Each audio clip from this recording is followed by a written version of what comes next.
అందరికీ నమస్తే. నేను మీ జర్నలిస్ట్ పండరి. చాలా రోజుల తర్వాత మీకు ఒక మంచి విషయం చెప్తామని చెప్పేసి ఈరోజు స్క్రీన్ ముందుకు రావడం జరిగింది.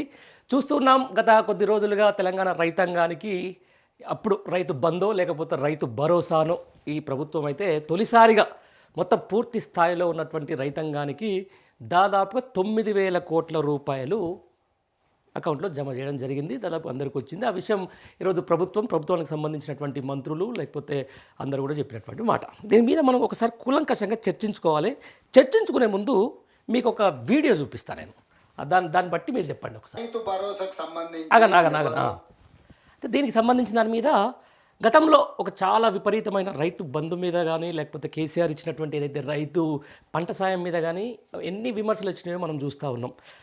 వెంచర్లకు ఇచ్చిర్రు, రోడ్లకు ఇచ్చిర్రు, గుట్టలకు ఇచ్చిర్రు, సాగువాటు లేని భూములకు ఇచ్చిర్రు, చెరువులకు ఇచ్చిర్రు, ఆ తర్వాత ఏమంటారు దాన్ని కమర్షియల్ బిట్లకు కూడా ఈరోజు రైతు బంధు ఇస్తున్నారు అని చెప్పేసి ఒక విపరీతమైన ప్రాపగండ చేయడంలో అప్పుడున్న కాంగ్రెస్ నాయకులు ఎంత ముందున్నారో మనందరం చూసినాం. నిజంగా ఆ రోజున ఉన్నటువంటి రైతాంగానికి సంవత్సరానికి లేకపోతే ఒక కారుకు 7,500 రూపాయలు ఆ రోజు రైతు బంధు రూపాయన కూడా రైతుల ఖాతాలో పడేది. 2 టర్మ్లో కలిసి దగ్గర 1,500 కోట్ల రూపాయలు రైతు బంధు అనేది రైతుల ఖాతాలో జమ అయ్యే పరిస్థితి. రైట్. ప్రజాపాలన పేరిట అధికారంలోకి వచ్చిన తర్వాత కాంగ్రెస్ పార్టీ ఏదైతే మొదటగా డిసెంబర్ తర్వాత పడాల్సినటువంటి రైతు బంధు అప్పుడు ఏదైతే పాత గవర్నమెంట్ ఉన్నప్పుడు కూడా ట్రెజరీలో ఉన్నా కానీ దాన్ని పక్కన మళ్లించిన సంగతి మనందరికీ తెలిసిందే. అప్పుడు ముడిచేయి చూపించడం కూడా జరిగింది. దాంతోపాటుగా ఇప్పుడు 18 నెలల కాంగ్రెస్ పరిపాలన ఇది 3వసారి రైతు బంధు పడడం. ఆ 2వసారి కూడా కేవలం 3 ఎకరాల లోపల కూడా రైతు బంధు పడిందని చెప్పేసి రైతులు నానా గుస్సాగా ఉన్నట్టు సందర్భాన్ని మనం చూస్తూ ఉన్నాం. బట్ ఈసారి మాత్రం మీకు చూపించాలి. ఈ వీడియో చూసిన తర్వాత మీకు క్లారిటీకి వస్తుంది.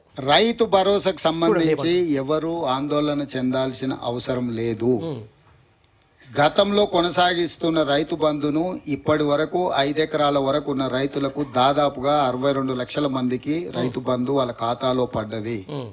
భవిష్యత్తులో రైతు భరోసా పథకము గుట్టలకు, చెట్లకు, రోడ్లో పోయిన భూములకు, లేఅవుట్లై బంగ్లాలు కట్టిన ప్రాంతాలకు ఇవ్వబడవు. అట్లాంటి వాటిని అన్నిటిని కూడా సర్వే చేసి వాటిని తొలగిస్తాము. అందుకే గ్రామాలలో రైతు బంధు అడిగే వాళ్ళను అప్లికేషన్ పెట్టుకోమన్నాము. ప్రభుత్వం ఇచ్చే ఏ సంక్షేమ పథకానికైనా అర్హులు అప్లికేషన్ పెట్టుకోవాలి. అప్లికేషన్ పెట్టుకున్న వాటిని స్క్రూటినీ చేసి వాళ్ళందరికీ పెట్టుకోవచ్చు. ఎవరైనా కొత్త వాళ్ళు పెట్టుకోవచ్చు, వచ్చే వాళ్ళు పెట్టుకోవచ్చు. వచ్చే వాళ్ళు పెట్టుకోకపోయినా మా దగ్గర డేటా ఉంది, అది వెరిఫై చేస్తాం. వచ్చే వాళ్ళు పెట్టుకోలేదు కాబట్టి మాకు రాదని అనుకోవాల్సిన పని లేదు. ఏమన్నా విన్నారు కదా. మొత్తానికి ఏది ఏమైనా కూడా ఇది ఎప్పుడంటే గతంలో ఈ రైతు బంధు కాకుండా ఈ టర్మ్ కాకుండా దీనికంటే ప్రీవియస్లో పడినటువంటి రైతు బంధుకు సంబంధించిన దాని మీద 5 ఎకరాల లోపు రైతులకు దాదాపుగా 63 లక్షల మంది రైతులకు రైతు బంధో లేకపోతే రైతు భరోసా వీళ్ళు చెప్పినది అయితే పడిందని చెప్పేసి సాక్షాత్తు ముఖ్యమంత్రి చెప్తున్నటువంటి మాట. దీంతోపాటు ఆయన అన్న కొన్ని కీలకమైన అంశాలు కూడా చూడవచ్చు. మేము ఏమంటారు చెట్లకు, గుట్టలకు, వెంచర్లకు ఎట్టి పరిస్థితుల్లో మేము ఇవ్వం. మేము డాటా కూడా సేకరించడం. దాంతోపాటుగా ఏదైతే ప్రభుత్వం రాగానే వచ్చినటువంటి సందర్భంలో కూడా అప్పుడు వీళ్ళు తీసుకున్నటువంటి అప్లికేషన్స్ రైతు డిక్లరేషన్ అయితేనేది, రైతులకు సంబంధించింది అయితేనేది, లేకపోతే ఇందిరమ్మ డిక్లరేషన్ అని చెప్పేసి ప్రతి ఊర్లో కూడా తీసుకున్నారు. ఇప్పటి వరకు దాదాపు 18 నెలలు అవుతుంది. ఆ స్క్రూటినీ సంగతి పక్కన పెడితే అసలు ఈ విషయం మీకు ఎందుకు చెప్పాల్సి వచ్చిన దాని మీద మీకు ఇంకొక విషయం చూపిస్తా.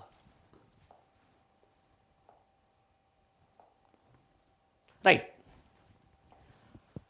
ఇది రైతు బంధు మామూలుగా పంట సాయం రైతుకు అందించాల్సిన పంట సాయం సంబంధించింది. గత ప్రభుత్వం స్టార్ట్ అయింది. అది కాస్త ఈ ప్రభుత్వంలో భరోసాగా అయింది.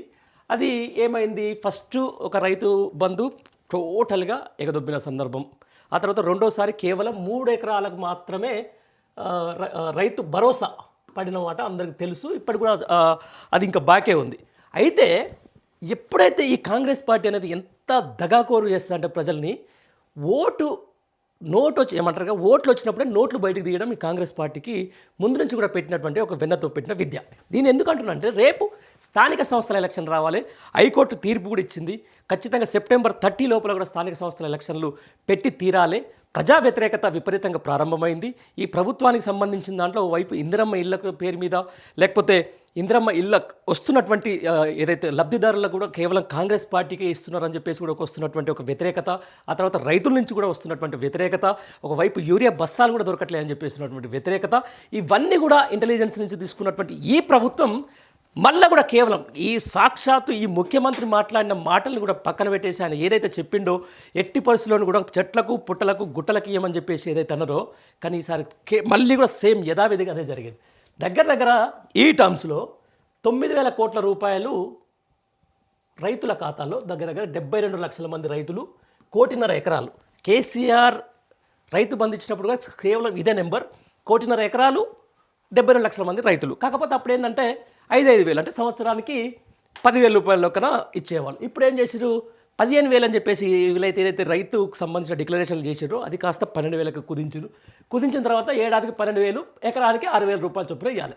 అయితే సేమ్ ఈ 9,000 కోట్లు అనేది ఎందుకు ఇచ్చారంటే స్థానిక సంస్థల ఎలక్షన్లకు సంబంధించిన దాని మీద ప్రజా వ్యతిరేకత కొంచెం తక్కువ చేసుకోవాలి, లేకపోతే ఎలక్షన్లో పోవాలంటే రేపు ప్రజలు కింద మీద పడేసి కొట్టేటట్టున్నారని చెప్పేసి కూడా వాళ్ళకు అర్థమైన నేపథ్యంలో ఈరోజు 9,000 కోట్లు 72 లక్షల మంది రైతులకు 1.5 ఎకరాలకు ఇచ్చారు.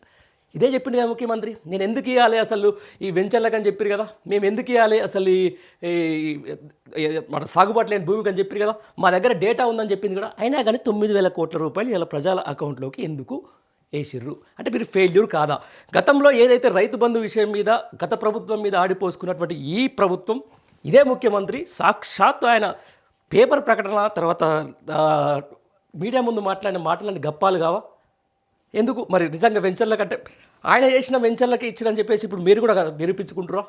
పోనీ ఏదైనా ఒక రైతుకు సంబంధించిన దాని మీద చాలా తీసుకున్నారు. ఇప్పటికీ ఒక 4 నుంచి 5 అప్లికేషన్స్. అదే నేను కూడా ఒక రైతు బిడ్డని, నాకు రైతు బంధు పడింది, అది నేను ఖచ్చితంగా చెప్పాల్సిన అవసరం ఉంటుంది. బట్ ఇక్కడ విషయం ఏమవుతుందంటే సాక్షాత్తు 9,000 కోట్ల రూపాయలు కేవలం ఓట్లు వచ్చినప్పుడే ఎందుకు బయటకు వస్తున్నాయి?